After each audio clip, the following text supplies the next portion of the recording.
par 0, 2, 4, 6, 8. On n'a pas de règle avec 7, on a une règle avec 3, c'est qu'un nombre est divisible par 3 si la somme des chiffres qui le composent est divisible par 3. Les nombres aussi divisibles par 5, on sait très bien les reconnaître, il y a une règle, le chiffre d'unité doit se finir par 0 ou par 5. Donc il n'y a qu'avec 7 là où il n'y a pas de règle. Donc on va aller déjà au plus pratique. Qu'est-ce qui va me permettre d'éliminer beaucoup de nombres? 5 va me permettre d'éliminer beaucoup de nombres. Pourquoi? Parce que déjà, quand on est multiple de 5, on se finit par, on va aller de 5 en 5, c'est-à-dire des chiffres qui se finissent, des nombres qui se finissent dans le chiffre d'unité est 0 ou 5. Or, en même temps, il doit être pair. Donc, il ne peut pas se finir, pour qu'il soit en même temps multiple de 5 et pair, je ne vais pas prendre les multiples de 5 qui se finissent par 5. Donc, je vais éliminer quand même beaucoup de nombres, ainsi je m'en élimine beaucoup. On va écrire donc avec, alors pour être multiple de 5,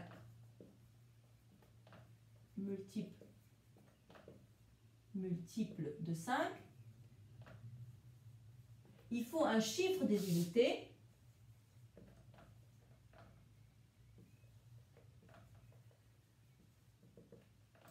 égal 0 ou 5. Mais en même temps, pour être, je mets 2 points pour ne pas réécrire, ça veut dire idem, de 2, il faut que le chiffre des unités est pair. Croisant ces deux conditions ensemble, je ne vais prendre que les multiples de 5 qui se finissent par 0. Donc déjà, je vais éliminer beaucoup de nombres. Donc, sachant qu'il est entre 100 et 250, qui est-ce que je vais prendre? 100. Multiple de 5, 105, on ne pourra pas prendre puisqu'il ne finit pas par un nombre pair. Pour croiser ces deux conditions, je vais passer à 110, puis à 120, 130, 140, 150, 160, 170, 180, 190, 200, 210, 220, 230, 240, 250. Qu'est-ce que je viens d'écrire? Je viens d'écrire la liste des nombres qui répondent à la condition que mon nombre mystère, il est compris entre 100 et 250, qu'il est multiple de 5 et en même temps pair. Donc voilà, j'ai rempli quelques conditions, pas toutes. Maintenant, il faut que je remplisse deux autres conditions. Il faut qu'il soit multiple de 3 et divisible par 3 et divisible par 7. Pour qu'il soit divisible par 3, j'ai une règle. La règle, c'est que la somme des chiffres que compose mon nombre doit être divisible par 3. Donc, 1 plus 0 donne 1 n'est pas divisible par 3. Je barre. 1 plus 0 donne 2 n'est pas divisible par 3. Je ne le garde pas. 1 plus 2 plus 0, ça fait 3. Il est divisible par 3. Je garde. 130, ça fait 4. Je ne garde pas. 1 plus 4, 5. Je ne garde pas. 6, 5 plus 1, 6. Je garde. 6 plus 1, 7. Je ne garde pas. 7 plus 1, 8 n'est pas multiple de 3. Je ne garde pas. 8 et 1, 9. Oui, c'est multiple de 3. Je garde. 10 n'est pas multiple. 2 n'est pas multiple. 2 plus 1, 3. Je garde. 2 plus 2, 4. Donc, ça me fait 4 n'est pas divisible. Je ne garde pas. 5, je ne garde pas. 6, je garde. 7, je ne garde pas. Finalement, qu'est-ce qui me reste? 120, 150, 180, 210, 240. Alors, en même temps, il va falloir que ces nombres-là que je choisis, le nombre mystère, soient multiples de 7. Alors, est-ce que 120 est divisible par 7? Est-ce que 120 est divisible par 7? Si on fait l'opération à la calculatrice, on va voir que 120 n'est pas divisible par 7. Donc, on va éliminer 120. Alors, 150, est-il divisible par 7? Non, on va éliminer 150. 180, est-il divisible par 7? Non, on va éliminer 180. 240, 210, oui, il est divisible par 7. Et enfin, 240, est-ce qu'il est divisible par 7? Non. Donc, mon nombre mystère est donc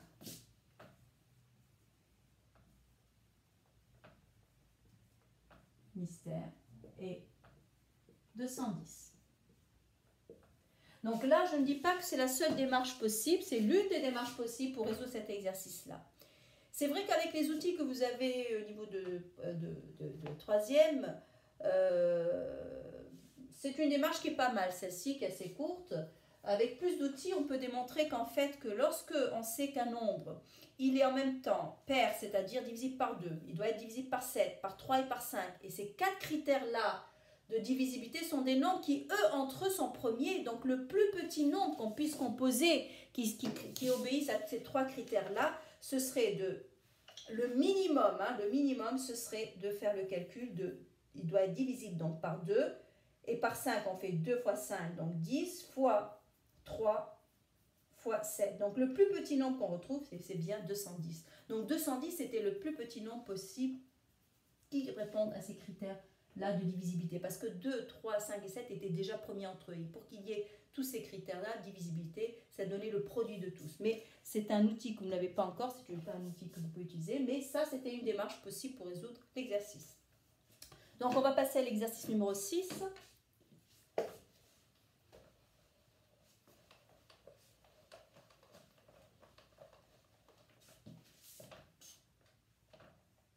Alors, exercice numéro 6. Sur la figure ci-dessous, on sait que les droites ON, très bien, EJ sont parallèles. Toutes les mesures sont exprimées en centimètres. En utilisant les informations de la figure, calculez la valeur exacte de MN. Donc, on nous demande de calculer MN. On a quoi comme valeur? On a la valeur, on a la mesure de la longueur EK. On a la mesure de la longueur KJ et on veut avoir la longueur MN. Mais, ce qu'on sait par ailleurs, c'est que le triangle EKJ, d'après le codage, est rectangle en K. On a aussi un autre outil qui est l'outil Thalès, c'est-à-dire quand j'ai deux droites parallèles coupées par des séquences, j'ai une égalité de rapport que je peux utiliser. Mais avant d'en arriver là, on va déjà essayer de se rapprocher donc de Thalès en connaissant la longueur, en recherchant la longueur EJ. Comment je peux avoir la longueur EJ? Très facile, nous avons donc un triangle rectangle. Donc s'il y a un triangle rectangle, donc je peux utiliser le théorème de Pythagore qui me donne. Donc il faut bien d'abord montrer que les hypothèses sont remplies. Donc on va dire dans le triangle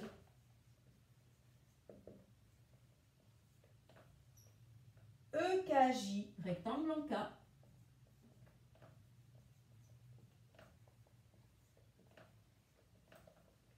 on a 2 points, d'après le théorème de Pythagore.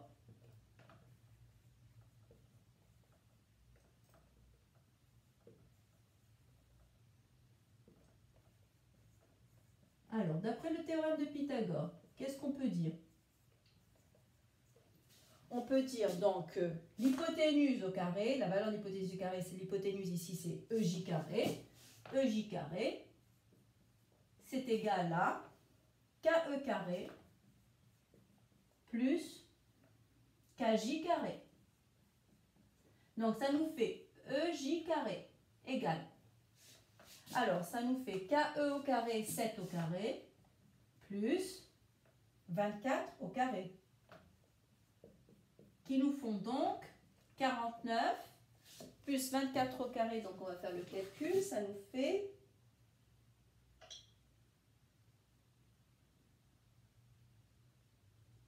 576, qui nous font donc une somme égale à 625. Très bien. Centimètres carrés.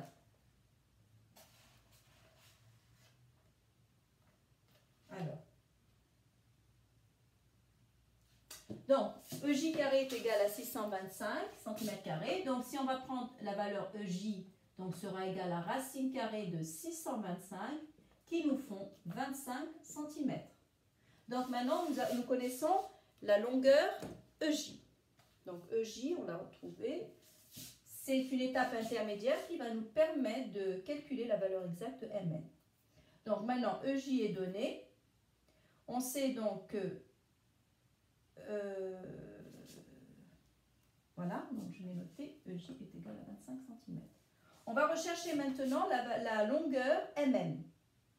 Alors, comment on va retrouver la longueur MM? Là, on va évoquer le théorème de Thalès, puisqu'on a la configuration de Thalès, la configuration croisée, c'est-à-dire on a deux droites parallèles coupées par des séquentes. On va les nommer, donc on va dire les droites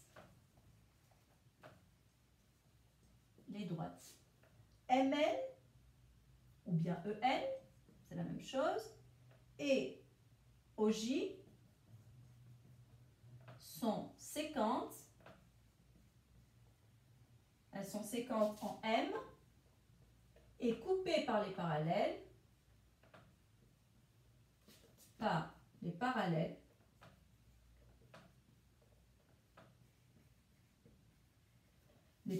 donc EJ et ON. Et grâce à ça, on va évoquer donc le théorème de Thalès. Donc on va dire, d'après le théorème de Thalès, on sait que, qu'est-ce qu'on sait? D'après le théorème de Thalès, on a des égalités, les suivantes. On sait que ME sur MN va être égal à ME, j'ai dit donc MJ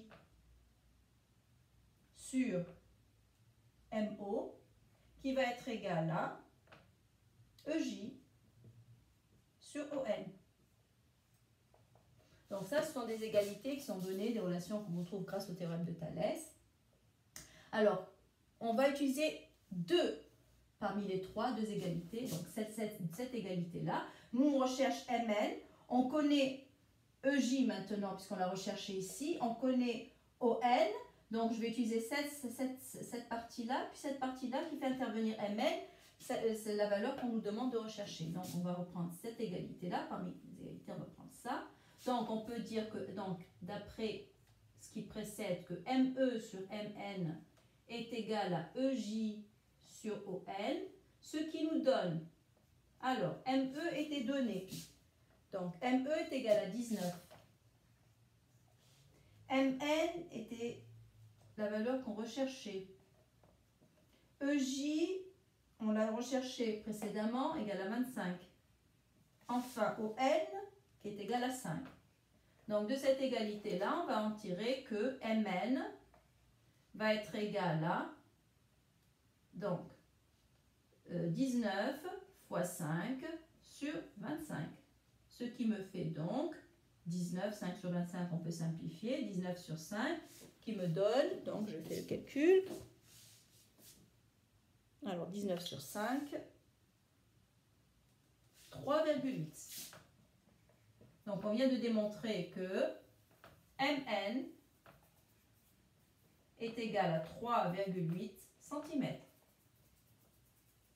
Donc on a répondu à la première question. Alors donc cette question-là, effectivement, nous a fait intervenir, il a fallu qu'on fasse d'abord calculer la valeur EJ. Comment on savait que EJ était nécessaire? Parce qu'en fait, on voit très bien que c'est par rapport à la configuration qu'on va faire appel à Thalès. Bon, Thalès, il faut qu'il n'y ait qu'une seule inconnue. Parmi les trois égalités, il faut que j'en choisisse la 2 et qu'il n'y ait qu'une seule inconnue. Et comme nous avions déjà ON, donc il s'agissait d'avoir EJ. D'accord? Donc c'est pour ça qu'on a d'abord travaillé avec le théorème de Pythagore pour avoir la valeur EJ. Et puis par la suite, ce qui nous permettait d'avoir qu'une seule inconnue MN, et de cette égalité, tirer la valeur de MN. Très bien, on va passer maintenant à la